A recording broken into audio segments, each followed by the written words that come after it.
누가복음 15장 1절에서 7절까지 말씀 보겠습니다. 한 절씩 교독합니다. 모든 세리와 죄인들이 말씀을 들으러 가까이 나아오니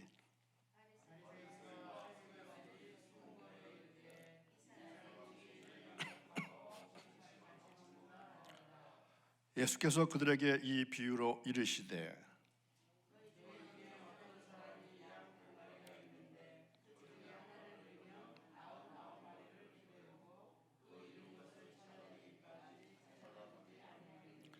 또 찾아낸즉 즐거워 어깨에 메고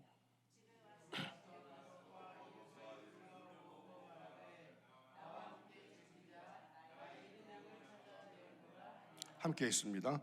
내가 너에게 이르노니 이와 같이 죄인 한 사람이 회개하면 하늘에서는 회개할 것 없는 의인 99으로 인하여 기뻐하는 것보다 더하리라. 아멘. 한 주간 시작되는 월요일 새벽을 깨우시고 거룩한 전에 올라오신 여러분들의 삶 가운데 한 주간 동안에 만나는 모든 일들이 주님 안에서 형통한 삶이 되어지기를 간절히 원하고 또한 축원합니다. 자, 오늘 말씀을 생각해 보기 전에 15장 전체를 보시면서 15장에 어떤 말씀이 담겨 있나 문단을 나눠보겠습니다.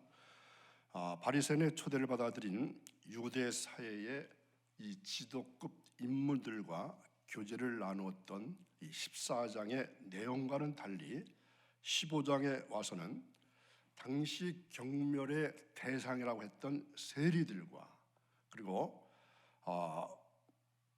여러 죄인시당하던 불의의 인물들을 영접하시고 교제하시는 예수님의 모습이 15장에 담겨 있습니다. 물론 이러한 예수님의 태도는 이 바리새인들과 서기관들의 세찬 비난의 대상이 되었습니다. 하지만 그들의 비난에서 맞서서 예수님께서는 세 가지 비유를 말씀하고 계십니다. 자, 7절까지는 오늘 읽은 말씀까지는 잃은 양의 비유, 그리고 8절에서 10절 잃어버린 드라크마의 비유, 11절에서 32절까지는 여러분 너무나 잘 알고 계시는 탕자의 비유, 이렇게 잃었던 아들의 비유인 탕자의 비유가 나타나 있습니다.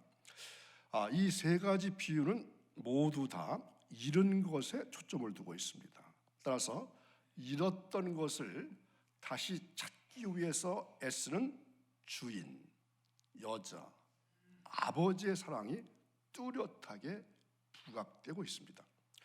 이 아울러 잃었던 것을 다시 찾았을 때 그들이 얼마나 큰 기쁨을 느꼈는지도 강조되고 있습니다.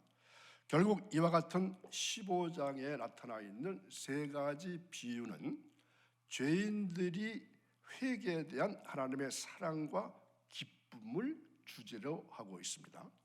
또한 이 비유는 영원한 말씀이요, 생명의 말씀이요, 은혜의 말씀이요, 힘을 주시는 말씀입니다. 이 국어사전에 볼 것 같으면 기쁨을 이렇게 표현해 놓았습니다. 좋은 기색이 드러나도록 마음이 즐거워지는 일, 좋은 기색이 드러나도록 마음이 즐거워지는 일이 기쁨이다, 이렇게 표현하고 있는데 또 이어서 기꺼함, 좋아함, 반가워함 이런 뜻도 있습니다. 그런데 사실은 이것만이 기쁨이 아닙니다. 기쁨의 참된 뜻을 정의할 수 있는 사람은 세상에는 하나도 없습니다. 왜냐하면 기쁨은 우리가 만드는 것이 아니라 하나님께서 주셔야 하는 것이기 때문에 그렇습니다. 그러면 주님이 기뻐하시는 일들이 어떤 것이 있을까요? 무엇일까요? 15장에서 바로 세 가지 비유로 말씀해 주고 있습니다. 이 15장 전체를 통해서 알 수 있는 것은 아버지가 아들을 만나는 데서 기쁨이 온다는 것입니다. 이 기쁨을 하늘로부터 주셨다는 겁니다. 만나는 데서 오는 기쁨을 성경은 가르쳐주고 있습니다. 그래서 15장 전체의 요점을 어떻게 표현하면 좋습니까? 우리 학교 다닐 때 국어 시간에 많이 해본 거 아닙니까? 여기까지 문장을 갈라놓고 여기에 나타나 있는 요점이 무엇이냐, 그런 공부 해봤지 않습니까? 성경도 그렇게 그런 식으로 연구하고 읽으면은 오는 기쁨, 오는 그 느낌이 다를 때가 있습니다. 자, 어떻게 나누면 좋을까요? 문장 개요는 뭘까요? 잃어버린 양을 찾으시는 하나님. 오늘 주제는 잃은 양의 비유입니다. 자, 15장의 말씀은 여러분들이 신앙생활을 하면서, 교회에 들어오셔서 신앙생활을 하면서 정말로 많이 들었던 말씀 중에 하나일 것입니다. 그래서 15장은 어떻게 보면 성경 66권 전체를 작게 축소해 놓은 말씀이라 해도 과언이 아닐 정도로 귀한 교훈의 말씀이 담겨 있습니다. 자, 성경 전체가 66권이라고 하는데 몇 장이라고 그랬죠? 장수는? 여러 번 말씀드리고 있죠. 어제 목사님 성경 읽을 때 하루에 3장 읽으면 또 주일날 1장 더 읽으면 1년이면 일독합니다. 그 근거가 뭘까요? 1189장이기 때문에 그렇습니다. 그러니까 나눠보시면 365로 나누면 되겠죠. 1189장. 절수는요? 절수는 31,173절. 그래서 이 가운데 15장 전체는 32절의 말씀을 이제 며칠 동안 읽으면서 은혜 받을 수 있기를 바랍니다. 이 누가복음을 읽어나가면서 여러 번 생각했던 것 중에 하나가, 예수님 주변에는 정말로 다양하고도 많은 사람들이 몰려들고 있음을 볼 수가 있죠. 그래서 그 가운데서도 바리새인들, 서기관들, 제사장 이런 사람들, 또 세리와 죄인들입니다. 주님은 이런 모든 사람들을 차별하지를 않으셨습니다. 이 바리새인들을 대하셨던 것처럼 이 세리들이나 죄인들을 대하셨습니다. 이런 주님의 태도에 원망해서 비방하는 사람들이 점점점 늘어나고 있습니다. 그들이 바리새인과 바로 서기관들이었습니다. 그들은 주님에 대해서 어떻게 불평을 하고 있는 것입니까?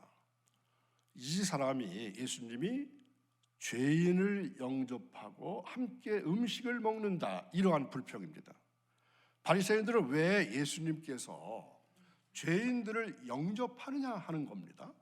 거기다가 왜 죄인들과 함께 더불어서 음식을 같이 먹고 있느냐, 이러한 항의입니다. 죄인 중에는 누구도 포함될까요? 이 당시에는 병자도 죄인 취급했습니다. 왜냐하면 바리새인들은 죄값으로 병을 얻는다고 생각했기 때문에 병자들도 죄인으로 취급합니다. 허리가 꼬부러진 사람도, 고창병이 든 사람도 다 죄인입니다.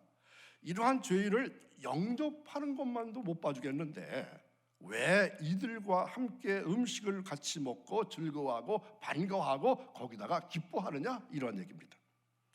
죄를 용납하고 하나님의 은총으로 변화를 시켜서 위대한 하나님의 사람들로 만들어주시는 예수님의 일이 어떻게 보여지는 것입니까?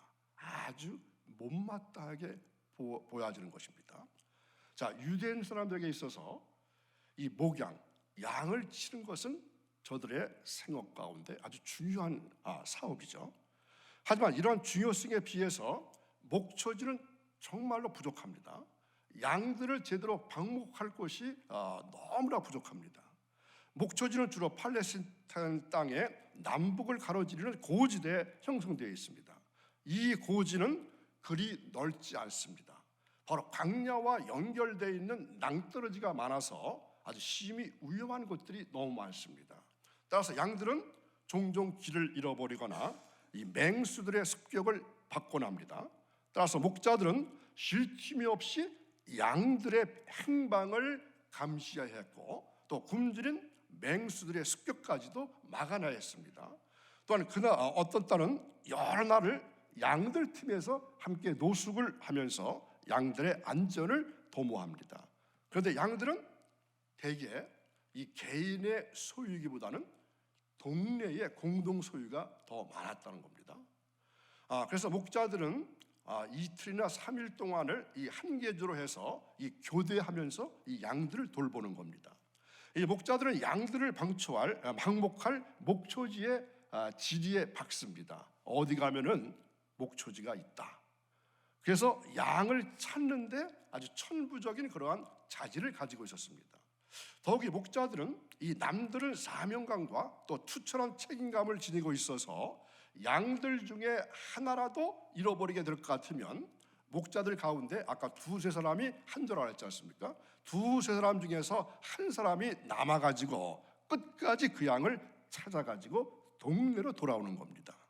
혹시 양이 죽어서 시체로 발견되었다면 양털, 양 가죽이라도 가지고 와야 합니다. 이때 온 동네 사람들은 잃어버린 양과 함께 목자가 돌아오기를 학수고대하고 있다가 목자가 양을 어깨에 메고 돌아오는 것을 보게 되면은 모두가 나와서 기쁨으로 그 목자와 양을 환대하고 하나님께 감사드리는 것입니다. 바로 예수님께서는 이 장면을 연상하시면서 잃어버린 한 영혼을 기필코 주님의 품으로 모으시는 하나님의 거룩한 사랑과 거룩한 집념을 소개하고 있는 것입니다. 예수님은 이들에 대해서 잃은 양의 비유를 들려주셨습니다. 양 100마리를 소유한 사람이 그 중에 한 마리를 잃어버렸을 때 99마리를 들에 두고 그 잃은 것을 찾지 않겠느냐. 목자에게 양은 다 소중합니다. 잃은 한 마리의 양을 포기할 수 없는 것이 목자의 심정입니다. 우리는 여기서 이 잃은 양의 비유는 무엇을 비유하고 있는가에 대해서 알아볼 필요가 있습니다. 여기서 목자가 거느리고 있었던 양 100마리는 누구를 말할까요? 바리새인들이나 서기관들을 가리키는 걸까요? 그것이 아닙니다. 그리고 그 잃은 양은 세리나 죄인을 가리킨 것도 아닙니다. 양 100마리는 하나님의 소유된 양입니다. 하나님께서 피로 값주시고 사신 그의 백성들을 가리키는 것입니다. 그래서 하나님은 그 100마리 중에서 한 마리라도 잃어버릴 수가 없다는 겁니다. 한 마리 한 마리가 그토록 소중한 존재들이라는 것입니다. 그런데 그 중에 한 마리를 잃어버렸다고 하는 말은 두 가지 뜻으로 해석할 수 있습니다. 하나는 아직은 양의 울타리 안으로 들어오진 않은 양들입니다. 아직은 울타리 안으로 들어오지 않은 양들. 이들은 목자의 음성을 듣고 그 울 안으로 들어오게 될 것입니다. 자, 요한복음 10장 26절, 27절 말씀을 보겠습니다.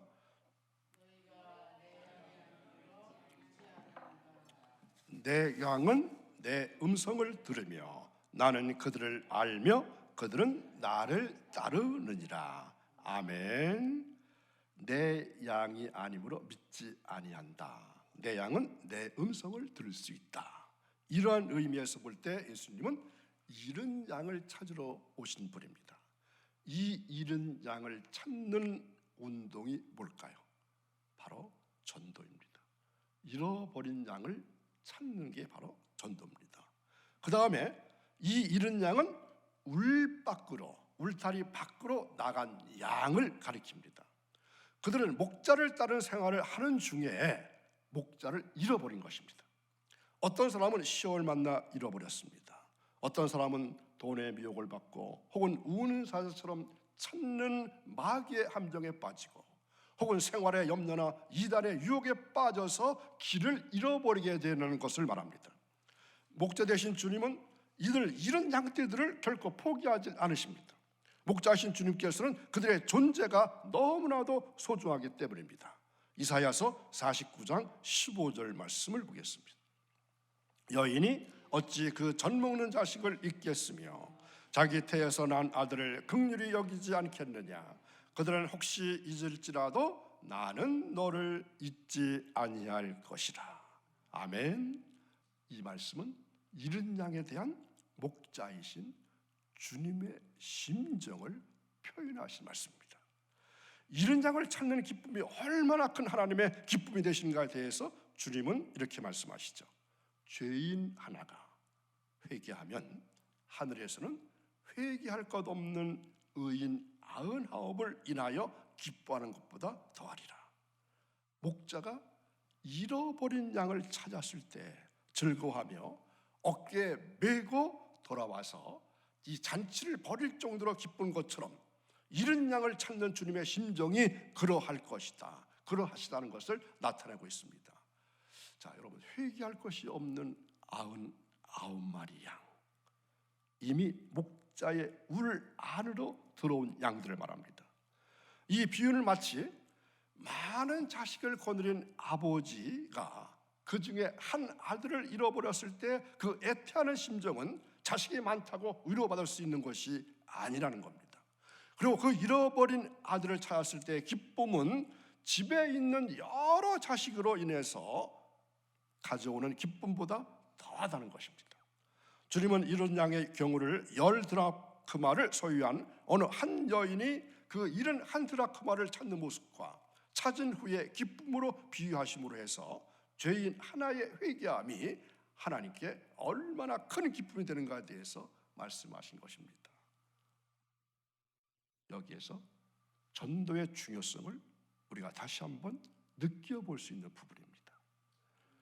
우리는 이 비유에서 몇 가지 교훈을 삼아야 될 것입니다. 이 세상에는 어느 곳에건 무엇이 많다, 무엇이 존재하고 있다, 잃은 양이 존재하고 있다는 것입니다. 그러므로 우리는 이 잃은 양에 대해서 큰 관심을, 지속적인 관심이 필요합니다. 그리고 이 잃은 양의 존재가 하나님께서는 울 안에서 살아가고 있는 나에게 주시는 사랑에 결코 못하지 않으실 사랑을 가지고 계시다, 이것을 또한 알아야 할 것입니다. 그 다음에 잃어버린 드라크마를 찾는 이 여인의 경우처럼 우리는 잃은 양을 찾아야 한다는 것입니다. 전 내일 이 말씀을 생각해 보겠지만 하나님은 우리에게 이 같은 직분을 주셨다는 말씀입니다. 자, 예수님은 목자이십니다. 목자는 누구보다 양을 잘 압니다. 자, 교회에 직분을 갖고 계신 분들이 많죠. 장로, 권사, 집사, 속장, 선교회장, 부서장 많습니다.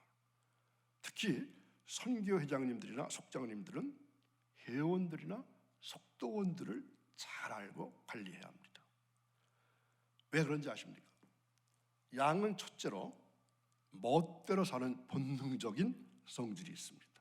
양의 성질입니다. 멋대로 살려고 하는 것이 양의 본능입니다. 그래서 양은 잘 가르쳐서 길을 들여서 이 목자의 음성을 잘 들을 수 있게 만들어야 합니다. 그리고 다른 것을 먹어서는 안 되고 목자가 주는 것만 먹고 인도하는 대로만 따르도록 해야 합니다. 그렇지 않으면 본능대로 살아갈 수밖에 없습니다. 둘째로 양은 자기 앞을 보려고 하지 않습니다. 현실만 봅니다. 그래서 가르쳐야 합니다. 가르치지 않으면 버릇이 없어지고 염치가 없어집니다. 우리나라 말에 애비 없는 후레자식, 이러한 말 하지 않습니까?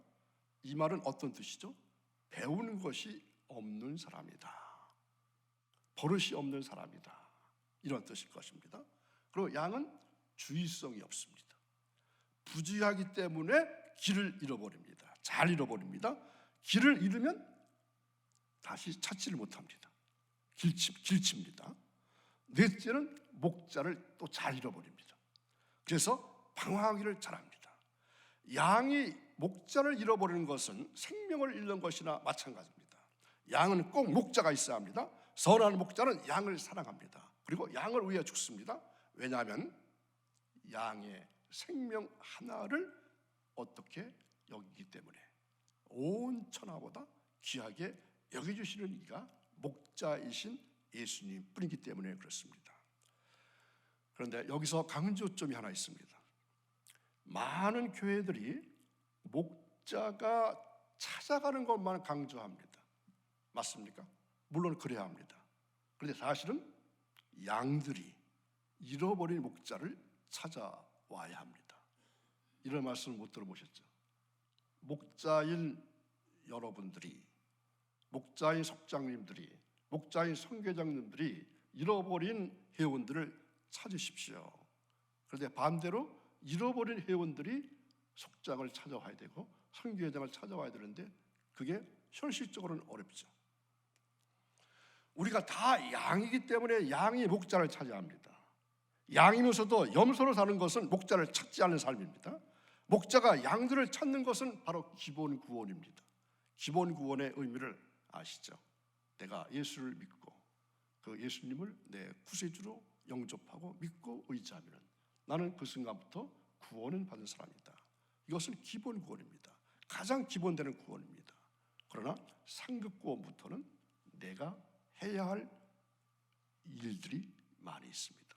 내 부담성이 많이 있다는 것이죠. 그런데 의인은 99은 목자의 성품이 없는 자들입니다.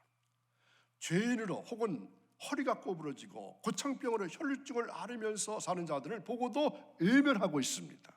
그리고는 이런 자들이 목자로 오셔서 그들과 함께 먹고 마시는 주님을 원망하고 있는 것입니다.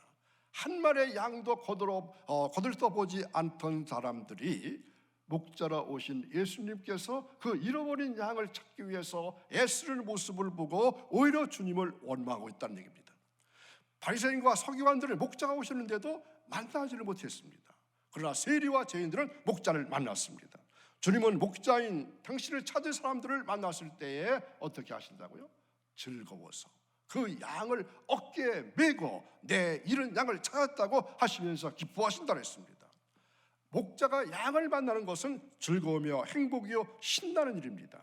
바리새인과 서기관들은 목자 노릇을 못하고 있는 성품을 가졌습니다.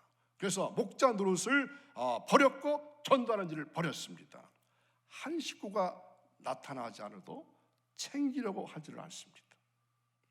임원들은 한 식구라도 교회에 나오지 않으면 어떤 마음을 가져야 될까요? 가슴이 뭉클해서 안타까워하면서 그들을 찾는 마음, 찾을 수 있어야 합니다. 이런 마음도 없다면 이면에 자격이 없습니다. 그런데 전화를 자꾸 하면은 나중에는 버릇이 되죠. 그 전화해가지고 나올 정도의 사람은 그렇게밖에 신앙생활을 하지 못합니다.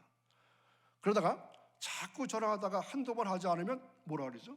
이제는 왜 전화도 하지 않으려고 그러죠? 이것도 잘못된 버릇입니다. 그래서 목자 생활이 그렇게 어려운 겁니다.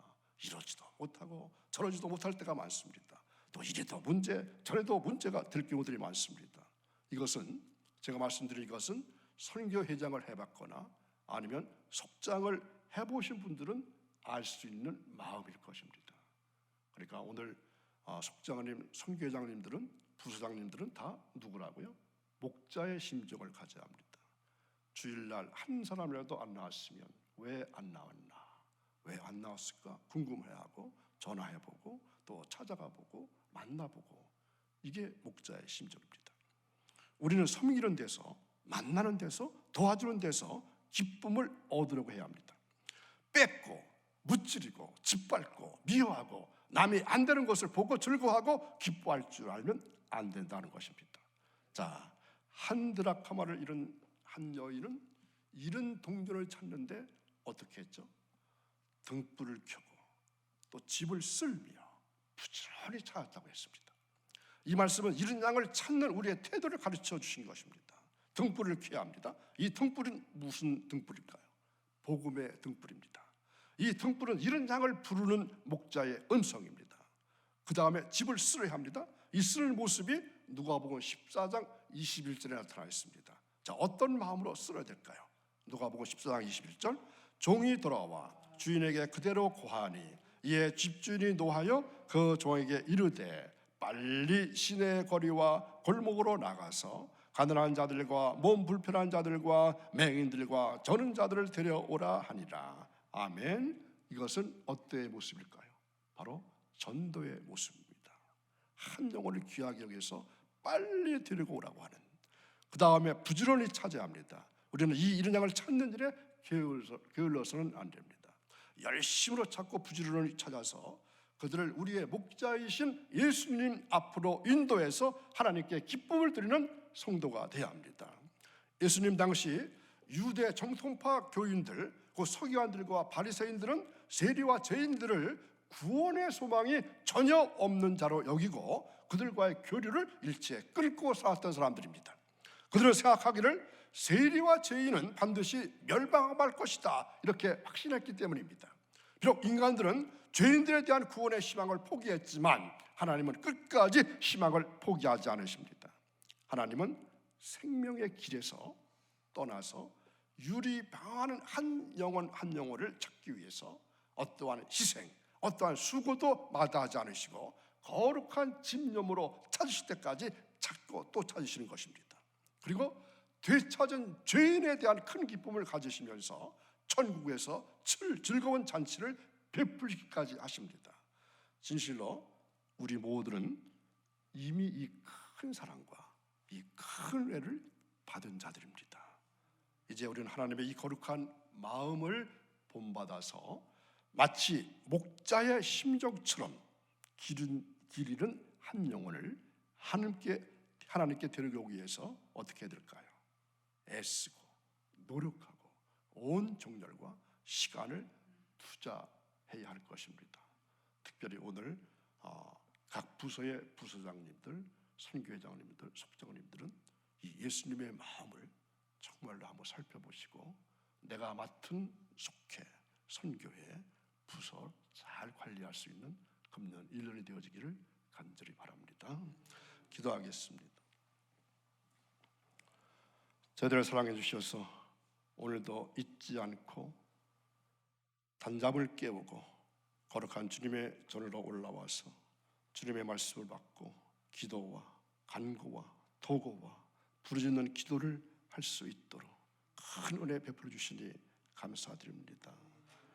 주님께서는 잃어버린 한 영혼을 찾기 위해서 애쓰고 또 애쓰고 모든 정열을 다 쏟고 쏟아보아서 한 영혼을 찾으신다고 했는데 나에게 맡겨준 양떼들을 위해서, 나에게 맡겨준 속도들을 위해서, 나에게 맡겨준 선교의 회원들을 위해서 얼마나 애쓰고 수고했는가 진실한 마음으로 되돌아보게 하시고 못했다면 더욱더 잘하겠다고 결심하게 도와주시고 또한 주어진 직분 잘 감당할 수 있는 우리 임원들 다 될 수 있기를 간절히 원합니다.